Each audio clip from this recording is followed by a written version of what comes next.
everyone, Tony and Joe here. Hello. Welcome to our new series, Tabletop Studio. Tony.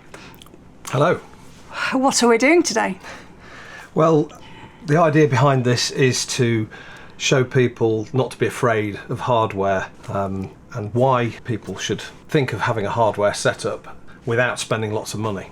And I'm here with you because my only experience with making music has been classical music with a clarinet. I've never been a DJ, I've never used any electrical equipment to make music before, so you are really going to have to go right back to the basics to explain everything to me. Okay, and that's the idea. The idea is that we start with the very basics and we show you why. I mean, I love, you know, I'm always messing about with echoes and drum machines and mixers. That. Yes. But you don't, you know, and I'm very lucky that most of the gear I get to play with is really quite something and usually quite expensive. But literally anyone can do this. You don't need a lot of gear and you don't need a lot of money. An ancient iPad, which I think is an iPad 1 or 2, it's a very, very old iPad. Wow. In an old Alesis I/O dock. I mean, what does the dock do? The dock basically is like an audio interface. It means I can plug audio cables into the iPad. Okay. It's got microphone inputs and also it's very clever. It's got MIDI. I don't use it for anything like what it's capable of. But you could probably pick those bits up for 100, 150 quid. Okay. And then I'm using an app called Patterning, but there are so many different apps you can use.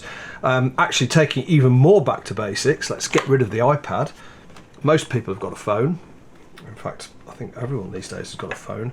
And this is an app I really like, which has an 808. Well, it's got probably, I haven't added up the value of all the drum machines in here, but it's tens of thousands of pounds worth of drum machines. Here's an 808. And it's pretty decent. It's called Funkbox. I think Gorillaz used it on their first album to write a load of the tracks. But it's just great. It's, you know, there's an 808. Sounds just like an 808.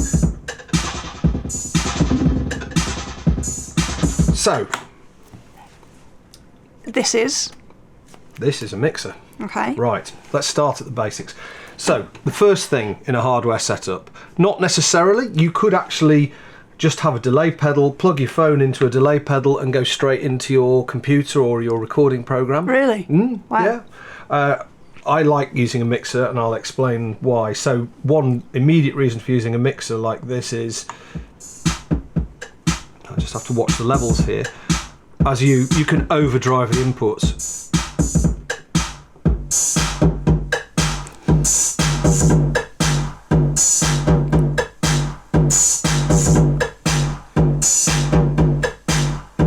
So regular viewers, regular Soundgas viewers will not be at all surprised to hear a sound like that. We're always doing that. But going even more back to basics than overdriving your input, can we explain here?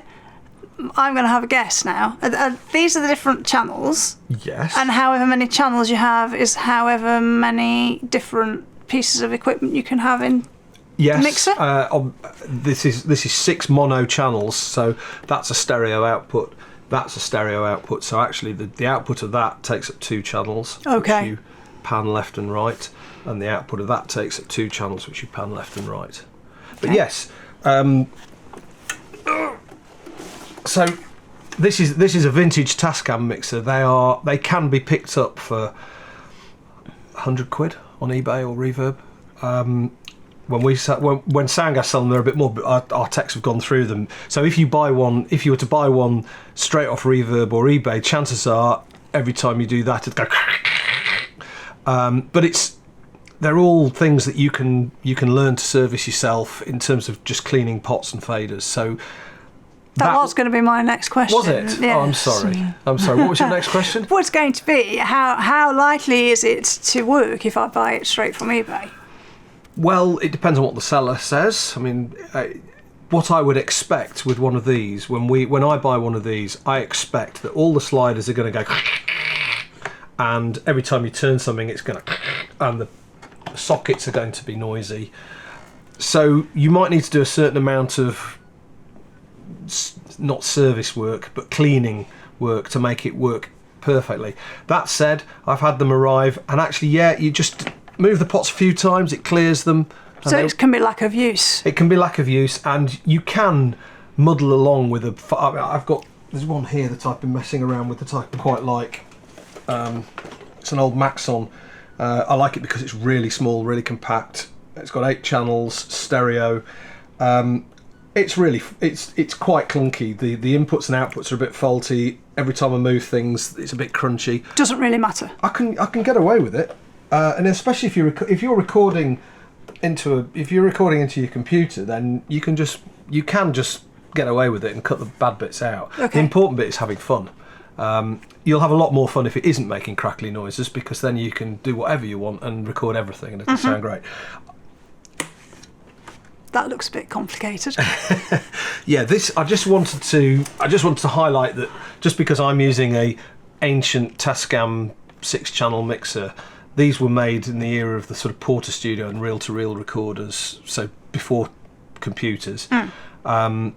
We like these because when you overdrive them, they sound really good. Old circuitry, if you do the wrong things to it, can sound quite nice. But this is the sort of thing that you might buy today. I think one of these second-hand probably costs about the same as one of those. Okay. And this happens to be a Mackie, which really solid, well made. There are other companies making much cheaper versions. The good thing about a Mackie is it will actually last, and it'll work for quite a long time. A bit more complicated. They make them in tiny little ones that are I think they do a 4-channel one. Mm-hmm. So you don't actually have to have lots of features. I just happen to have this one because it's useful. The important things for me in a mixer are a little bit of EQ, obviously a bit of gain, but effects sends. One of the reasons I went for this one is it's got 2 effects sends. Okay, which means? So that's when your signal comes into your channel, and you then turn your effects send up, and it sends it to an effect. It sends the signal to an effect, so an effect send, also known as an aux send, auxiliary send. Okay. Which is lost in the mist of time. And does that have that as well? Yeah, this one has. Let's put that one down because it's really heavy. Try not to drop it. Yeah, this is very, very basic. I chose this because it's extremely basic, but I like. You knew your audience today. Also, I really like them. They're great. They've got lots of character, and this is something that you get with when you go into hardware. Just mixing through, even something like this. I mean, people would have laughed at me saying this in the 80s because they were trying to get away from cheap consumer equipment, and they were wanting to get to big, fancy studio equipment. But actually, nowadays we've got the most incredibly clean signal paths going into our computers with sound cards with clarity and noise levels that people would have paid a fortune for back in the 80s. Mm-hmm. So actually what you want, or what you might want these days, is that's not so perfect. Yeah, a bit of character. We like a bit of character, don't we? We do. That's why you chose me. So yeah, this is very basic. It's got, the inputs and output. The inputs are on the back. The microphone, we're going into the microphone input because it's on a 1/4-inch jack. The line input's on an RCA phono, this is nerd speak. It's a hi-fi type input. So if we're setting up a tabletop studio, we need cables. Yes, you need a few cables. And how do you get the advice about the cables? And I have an awareness that some cables are very, very expensive. Oh, yeah. Do we need to use expensive cables? No. So, okay, a few of these. So I bought a whole load of these off eBay in a bundle. They turned out to be quite nice. It helps to have reasonable quality, but it's not necessary. Those date back to about 1985. A pair of guitar cables of my brother's from 1985. But they could tell a few stories. They could tell a few stories. Yeah, they were great quality. That's the thing. If you buy good quality cables, they will last. And they, in the middle of a session when you're recording your best ever performance, they're not going to go and die. There are also noise issues with cheaper cables. But that said, I don't think there's one around, but you can buy cheap looms that will do the job. They just probably won't last, and they'll end up in landfill, or you have to learn to repair them. Okay. So that's another episode.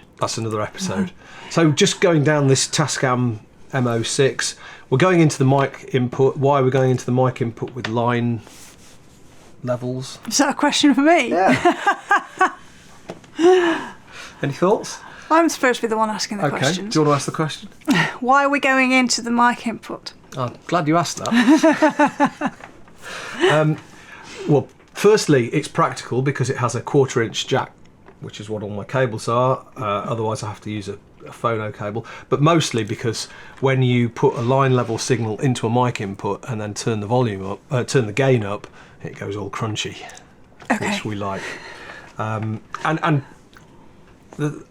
I spent a lot of time. I did a bit of studying about how to do everything right, and realised that actually most of the time you're better off. Not most of the time, but a lot of the time you're better off not knowing how to do it right and experimenting, because you'll find things that are really magic.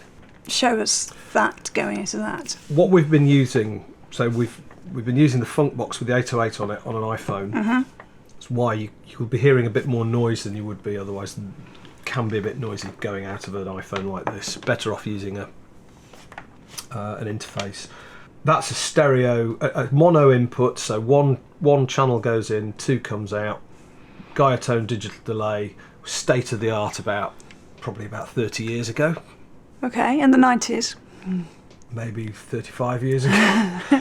It's an old digital delay pedal. Why have you chosen that particular pedal? Well, firstly, it was the one that was nearest to hand when we started setting this up. Secondly, the stereo output's quite pleasant, but mostly because I really like digital delays that have modulation on. Okay, and what's modulation? Modulation, it makes the signal go a little bit wavy, is the technical term. And is that similar to the tape in the Space Echo? Absolutely. So getting it now. You are getting it. So at subtle settings, modulation will just vary the signal so that it has a sort of warmth and a humanity. Because a digital, when you turn, let's just have a listen.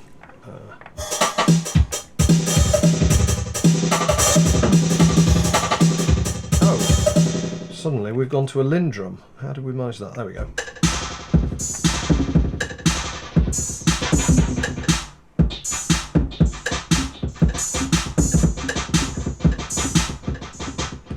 So here, that's absolutely precise. The repeats are very precise. If you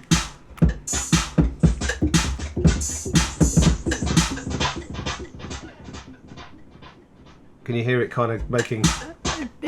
It's more choppy. It's going one. We perhaps ought to explain, I think, to anyone that's watching now as well, that I am partially deaf. So if you're explaining anything and and I look completely bemused, it could be because I'm not picking it up with my semi-working hearing. Does that mean I can turn it up? So I haven't quite finished answering why I chose that. I chose that because when you get a little bit, when you use this probably in a way that the guy who designed it would be horrified, when you turn everything up and get a bit extreme with it.